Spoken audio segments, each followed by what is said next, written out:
Hello again and welcome back to English Today. This is DVD 17 and the fifth DVD of your upper intermediate level.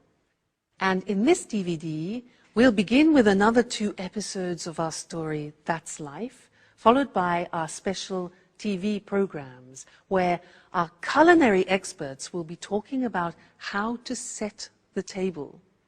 This will be followed by a discussion about e-commerce and about doing business on the internet. Then, in the grammar section, we'll study how to position adjectives in the English sentence and also look at some of the main differences between American and British English, all right? So, enjoy yourselves and enjoy your viewing.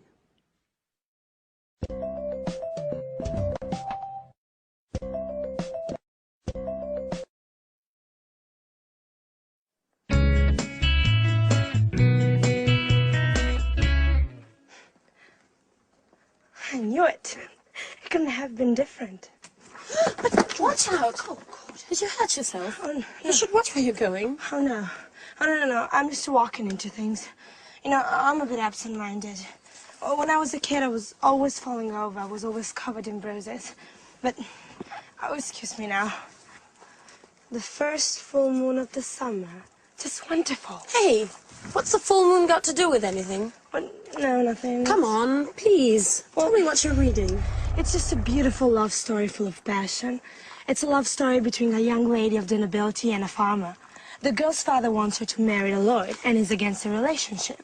So he arranges to have the young farmer kidnapped and locked away in a secret room to die of hunger and thirst. What a sad story. Isn't it rather depressing? Well, oh, wait a minute. I haven't finished. The kidnapping happened on the first full moon of the summer. Just a moment before, the 2 lovers had arranged to meet. Legend says that every year on that night, the young girls return to look for her lover. Do you see? What should I see? It's a legend. Don't tell me I should believe in such a stupid thing. Well, on the contrary, I think you should. This is the interesting part. This love story took place here, in this house. And tonight, there's the first full moon of the summer. Oh, this is so exciting. I know this holiday would bring some pleasant surprises. You must be mad. And by the way, where on earth did you find this book? Well, up in the Arctic. It must have been written by one of Paolo's ancestors. If I'd known that room contained some treasures like this book, I'd lock myself in there for the whole holiday. You shouldn't go nosing around everywhere, Michelle. Well, then you should leave me alone, then. I'm going to get the others together now, and we'll devise a plan for tonight so we can look for the young girl's ghost.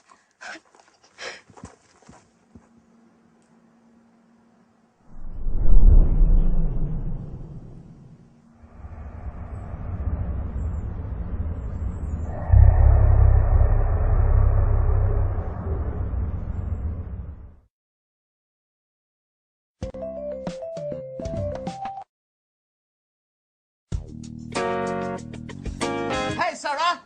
Lick a flip!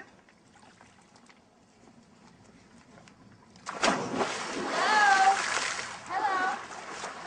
I'm glad you're here. We've been here since noon. You've made an incredible discovery. What's this about? Well, according to Michelle, this house is home to the spirit of a young girl. And this young girl is going to appear to us tonight as a ghost. Don't make fun, okay? It's true. I read it in a book I found at home. And I can feel it, too. There's a strange atmosphere, almost surreal. I think the only strange thing here is you. That's exactly what I said. Okay, enough of that. Listen to me. This is the plan for tonight. When the moon's out in the sky, we'll get some candles and go and look for the ghost. Paolo, didn't you know anything about the story? Well, my grandfather did tell me something about it. And when I was a boy, I used to go looking for spirits with my cousins. And didn't you feel frightened? I know, it was a great fun. Sure, everyone knows ghosts don't exist. Oh, you're wrong there. You know, one night, we heard some strange noises. Someone was shouting.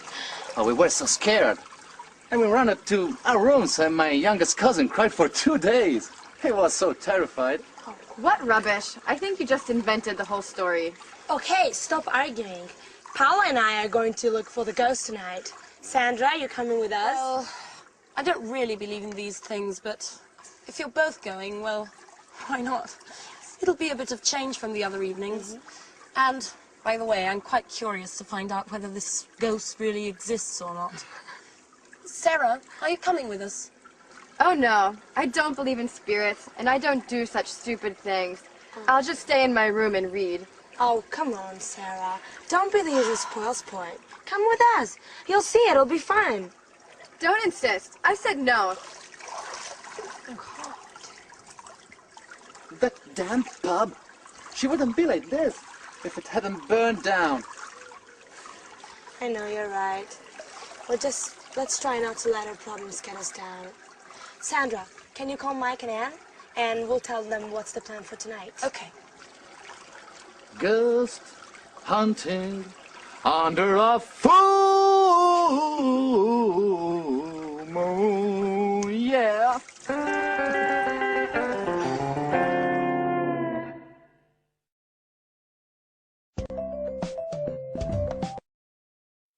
Hi everyone, and welcome back for another lesson. Now, as you've been watching our story, That's Life, you've probably noticed that there are different Englishes, different accents, like British English, American English, Australian English. Yeah, now you can often notice that from the accent. But we don't only notice the difference from the accent. There are also differences in vocabulary. And this is something that I want to look at with you now, especially between British English and American English. So we'll look at the screen and you can see the words written. Because British English and American English, when I meet, for example, an American person, I usually don't have any problems understanding. But occasionally, let me tell you this story. An American said to me once, he said, hey, do you have a moose? And I didn't know what to answer. He said, do you have a moose? Now, in the English language, a moose is either the dessert that you eat at the end of a meal, like chocolate mousse, or it's the animal with antlers that you see in Canada. So none of those things were appropriate for the situation that we were in. So I had to say, sorry, what do you mean by moose? And for him, the moose was a mattress. You know, part of the bed that you sleep on, a moose was a mattress. So I was just flabbergasted. I could never have guessed that a moose was a mattress. So let me show you or introduce you, maybe you know some of these already, especially if you watch the cinema a lot. Some of the difference in terminologies and vocabulary between American and English, all right? Now, look at the screen. In British English, we talk about living in a flat, which is a small house in a condominium. So that's a flat. But the Americans tend to call that an apartment, all right? Then we in England have gardens, which are often attached to our houses or our flats. But in America, they call that a yard, all right? A yard. So in my backyard, you often hear. Then when you have rubbish, in England, we put the rubbish in a rubbish bin. But in America, rubbish is garbage.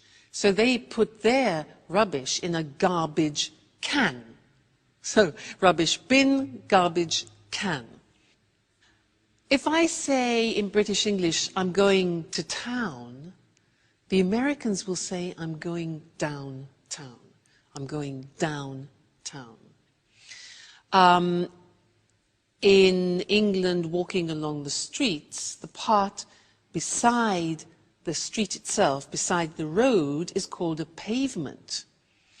But in America, that is called a sidewalk. Pavement, sidewalk. We put our cars in a car park, but in America, they call a car park a parking lot. Okay? Parking lot. In Britain, we drive on motorways, whereas in America, you will hear the word freeway or highway or even superhighway. All right, so motorway in Britain, freeway, highway in America.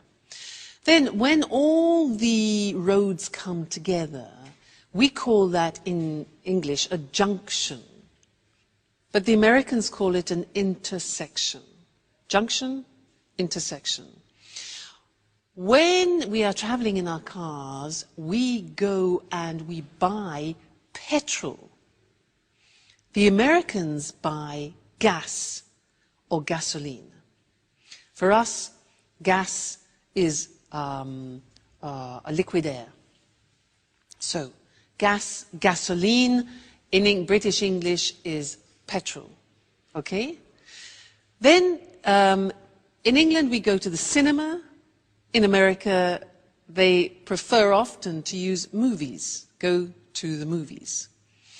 Then, for example, if you go to a theatre and you want to go to the wardrobe, for example, and leave your coats, etc., very often in America, that is called the closet. So, wardrobe, closet. Then, if you're in a restaurant, to begin with, we in England have a starter. The Americans have an appetizer. And this is very interesting. When you take potatoes and you fry them, and for example, you have it with steak, in English, those are called chips. The Americans use French fries.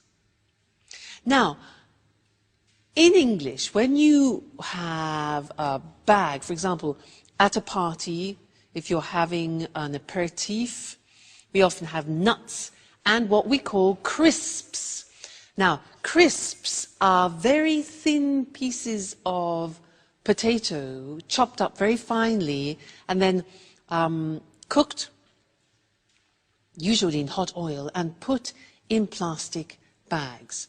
Now, we call those crisps, but the Americans call them potato chips. So it's very confusing.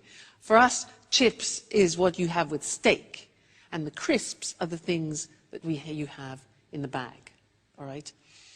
And one more thing, in Britain we talk about summer, winter, spring and autumn, but often in American English you will hear autumn referred to as fall. So those are just a few examples of the difference between British English and American English. But keep noticing the differences especially when you're watching films, because it really is very interesting and it will help you in preparation for when you go to both countries. All right, so good to see you again, and I look forward to seeing you again in the next lesson. Bye.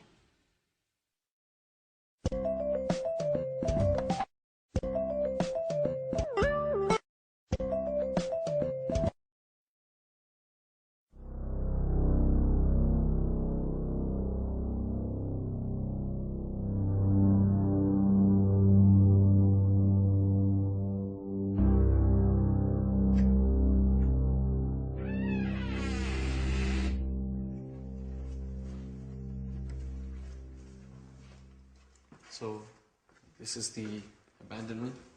Yeah? Oh, I should never have got involved in this charade. I still can't believe you persuaded me to come along. Oh, come on, Anne. You'll have fun. You won't regret. Can anyone tell me exactly what it is we're looking for? Mike, do you ever listen when people talk to you? We're looking for the ghost of a young girl. Legend says that when the full moon's high in the sky, she returns here to look for a young lover. She walks up and down the secret spot where she used to meet him. And where is the secret spot? Well, we don't know. But Paolo told me that last year he'd heard strange sounds coming from this house. Huh, we can start from here. Where here? How can we possibly if we can't see anything in the dark? Don't worry. I know this place very well. Okay, silent. Otherwise, we're not gonna hear anything.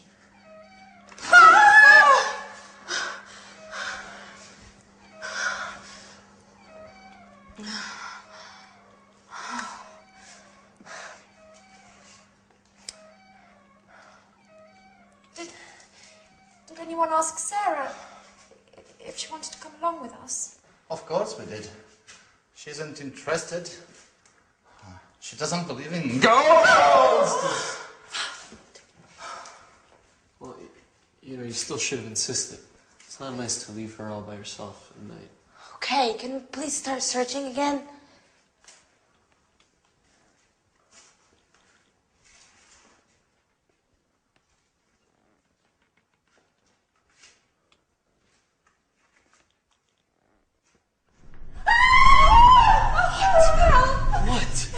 Somebody here! Somebody I don't see anything. Are you sure? touched me on my shoulder! Yes, I'm sure. I'm sure they squeezed my shoulder.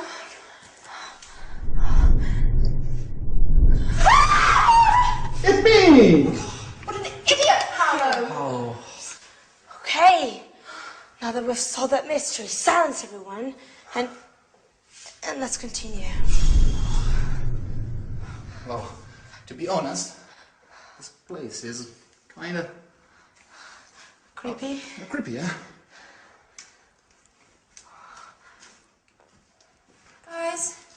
Guys, wait for us. Please.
Crikey, I'm not feeling very well.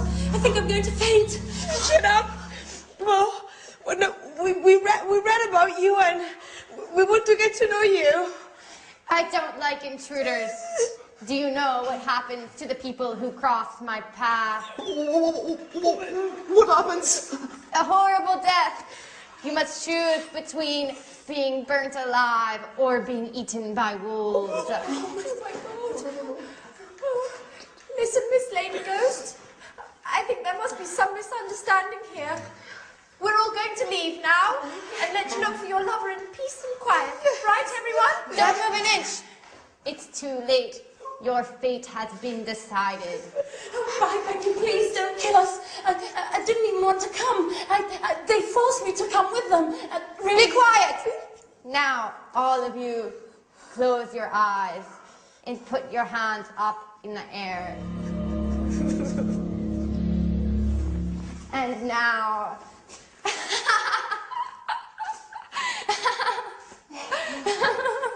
Sarah! So you were the ghost? Yes. I was in my room reading when I thought of dressing up and scaring all of you. And I must admit, it was worth it.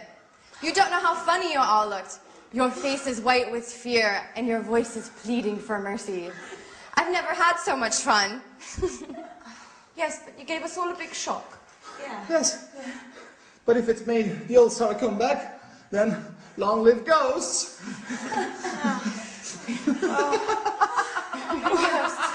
Yes.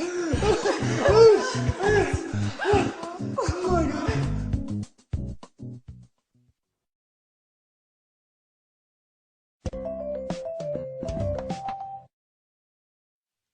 Do you believe in ghosts? I do. You know, once when I was teaching in England, I was in a mansion, a beautiful old house in the country. And they told me that every day in one of the rooms in a mansion, there was a breeze which passed through the room every afternoon at 4 o'clock. And they said it was a friendly ghost, a woman who haunted the house. Every day she passed through the room at 4 o'clock on the dot. I believe in ghosts.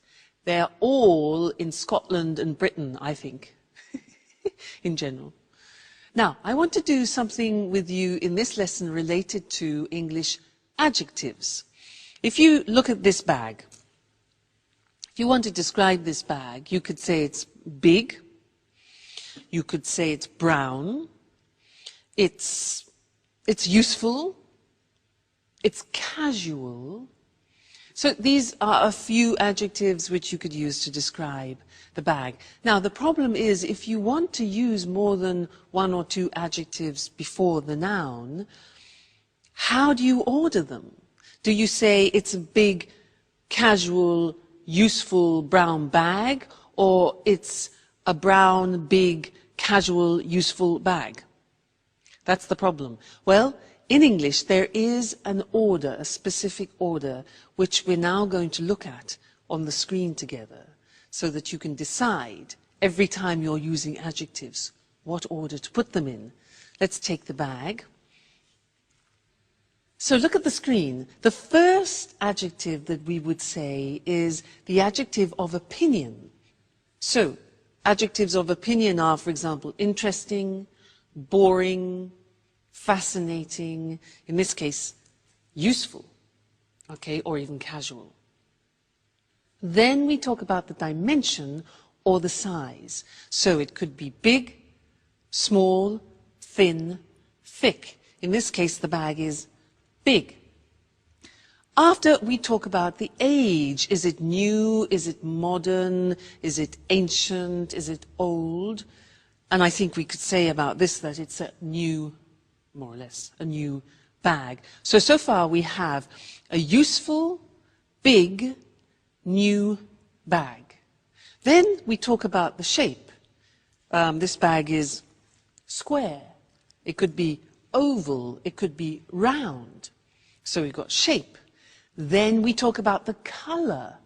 For example, pink, blue, light green, brown. After that, the origin. Is it French, English, American, Italian? Okay. And then the material it's made of. If it's wooden, plastic, woolen, cotton in this case. So, if we want to describe this bag using all those adjectives, it would become this. Its opinion. A casual, big, new, follow the screen, new, square, brown, Italian cotton bag. Okay? Now, we don't usually put 8 or 9 adjectives before the noun, but if you do want to use 3 or 4, then that's the order which you follow. And remember that in English, all adjectives go before the noun, not after, because in some languages you can put adjectives before the noun and adjectives after the noun. However, in English, the rule is adjectives always before the noun. Okay? Great. So that's the lesson about adjectives, and I'll see you very soon. Bye.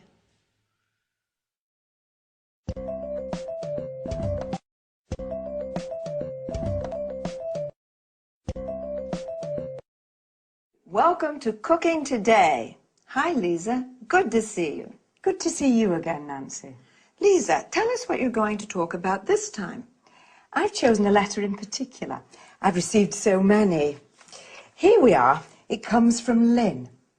Dear Lisa, you're the person I most admire in my life. Please help me. My husband has decided to invite his boss and wife for dinner.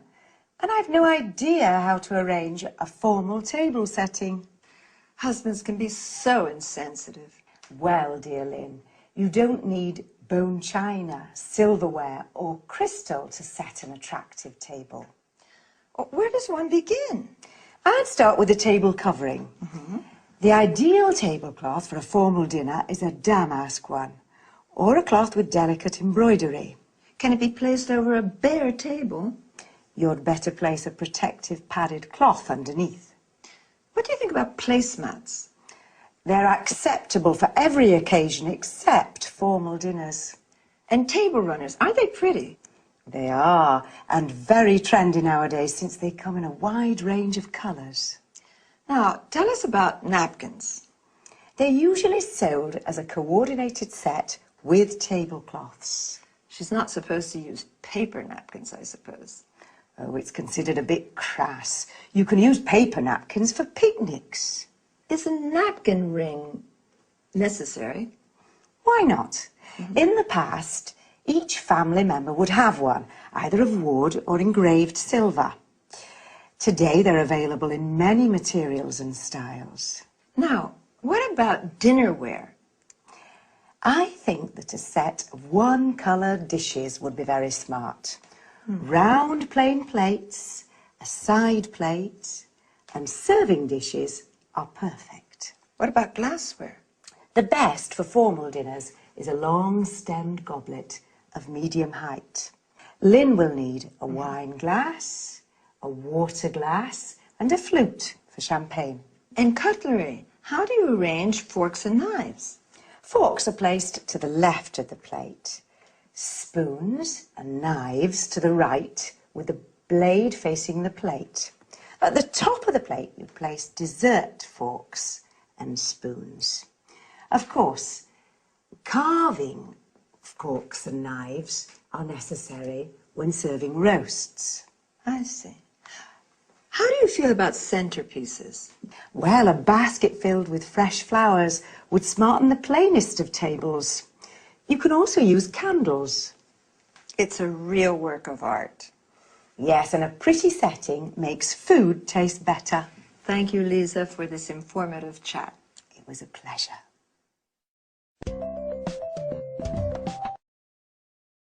Now, let's see which term Lisa used to talk about table setting.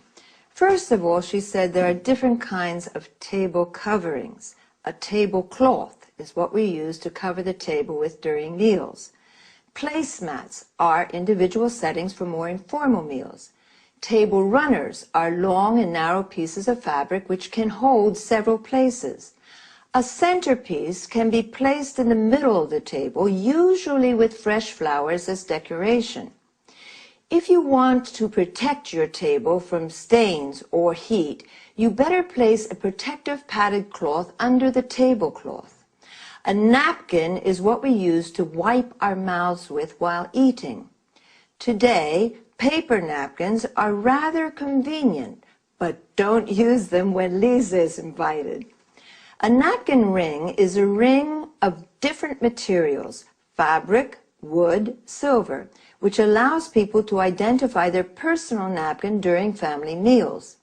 Now, let's go to dinnerware or dinner service, also called crockery, or plates, side plates, or serving dishes used for meals.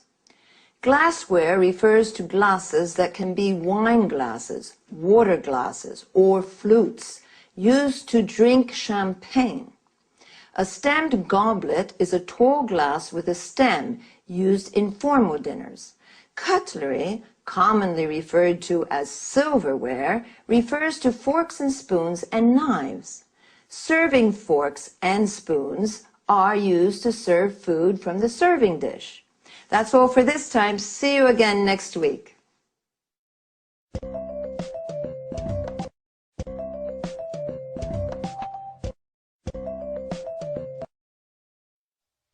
It's the new frontier of retailing.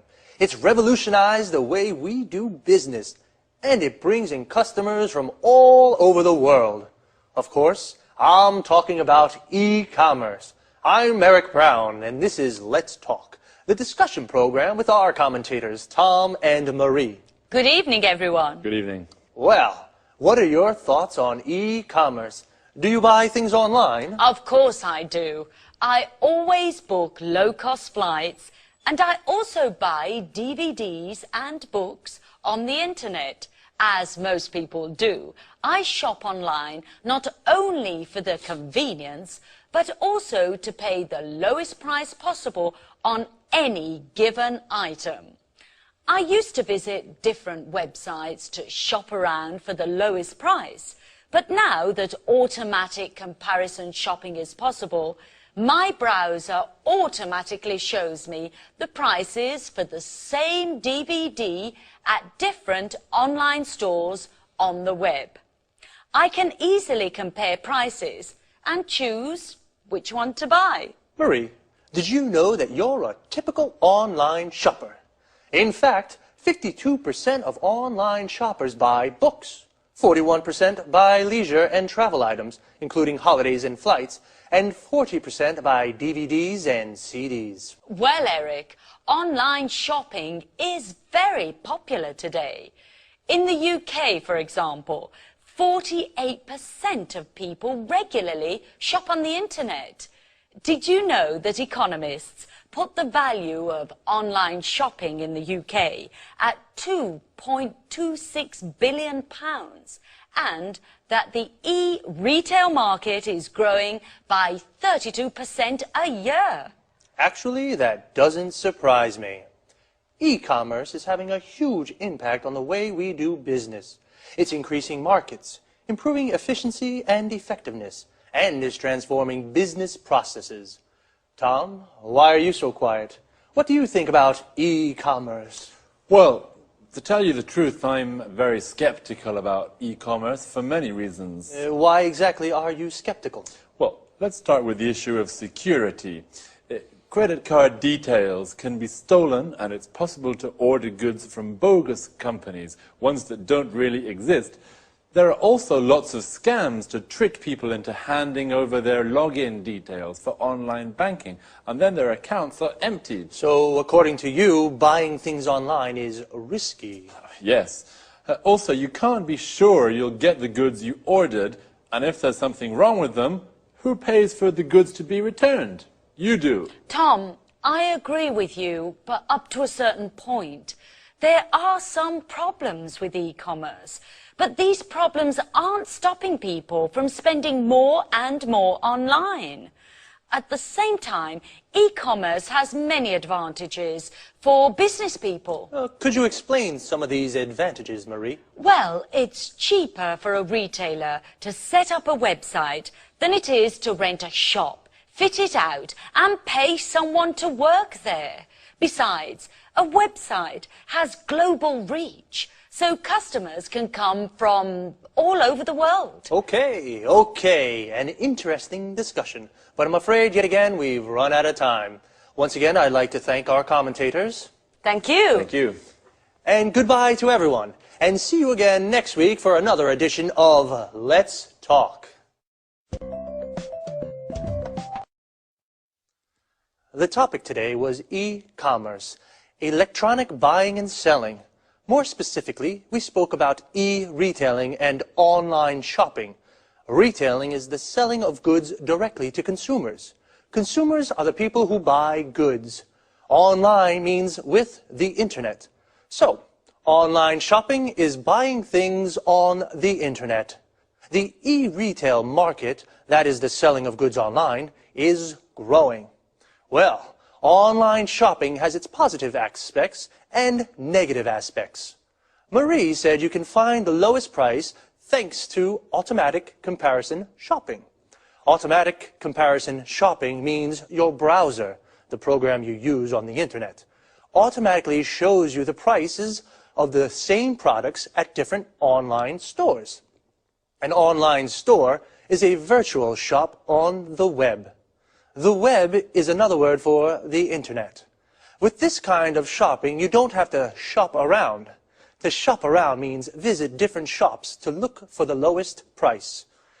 It's cheaper for retailers, people who sell goods to consumers, to set up a website than to fit out a shop. To set up a website means to develop a website.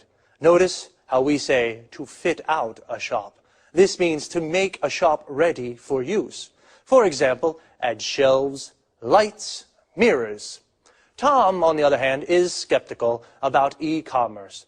This means he has doubts. He says online shopping is a risk. There are lots of bogus companies. These are companies that don't really exist. And lots of scams. A scam is a trick to steal money from people.